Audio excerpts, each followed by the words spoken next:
Hi, this is Bernie Armstrong, University of New Haven, and I am doing my final summary in the Extending Children's Mathematics, Fractions and Decimals. I'm doing Chapter 7 and Chapter 8 and a quick summary. Chapter 7, starting on page 148, is called Understanding Decimals.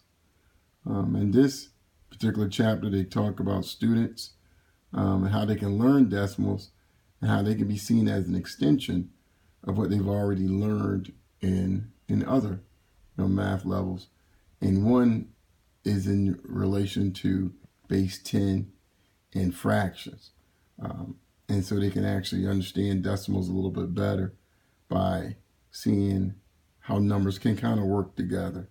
And so an example that was stated was looking at just some simple numbers. An example would be using simple numbers such as 4, 5, 4, and 0. And by moving the decimal, these numbers actually represent different quantities. So for example, first example would be 4,540 with use of a comma. You also had use of a smaller number, but those same actual numbers of 4.540. It's a smaller number than the original number, but still using the same numbers. And then finally, the smallest number of the combination of three would be 0.4540. Once again, we're using the same numbers, but obviously the use of the decimal point can give, different quantities of those actual numbers. Okay. So I thought that was pretty interesting. As we moved on to chapter 8, you started to focus on all four different levels of math. You focused on addition, subtracting, multiplication, and division of fractions and of decimals. Okay. The adding, subtracting was something that was pretty simple. You kind of talked about it earlier, but multiplication and division was a little bit harder and a little bit more challenging for the student. Once again, going back, the adding and subtracting was working with combining units, whole units together. And not only could you use just numbers to make those word problems go, you could also use different items in the word problems. So 5 cookies, 12 bananas, things of that nature that could actually work well with that actual student. When you started to touch upon multiplication and division, in chapters 1 and 3 of this text, you worked with multiplication and division, but only using whole numbers. Whereas in this chapter, you started to work with partial numbers, partial group problems, and things of that nature. So right away, you start saying partial group numbers, partial group problems. What is that?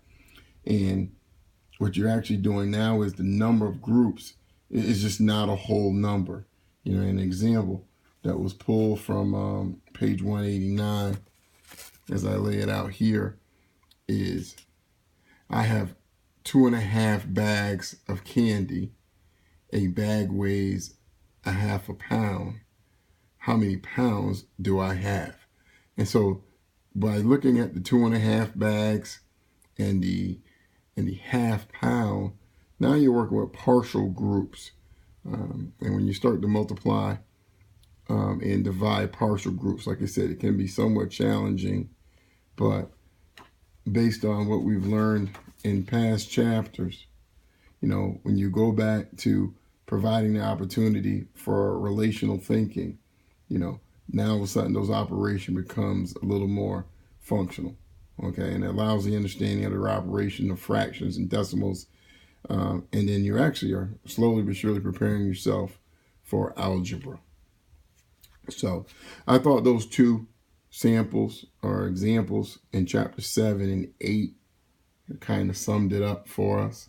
And in terms of a summary of what we learned in terms of extending children's mathematics, it touched on quite a few topics. On relational thinking, was one of the keys throughout the book, to have a relationship with numbers, see how numbers relate to each other. I thought was very, very key. Also, the open-minded thought patterns as it relates to algorithms, for children to get the opportunity to be creative, to see problems, and to work towards solving those problems.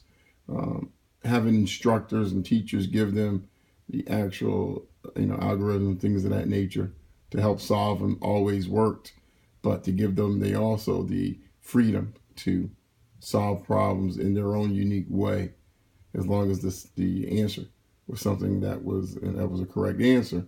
Those things actually still work. So once again, this is Bernie Armstrong, University of New Haven, and my summary of extending children's mathematics, fractions, and decimals. Thank you.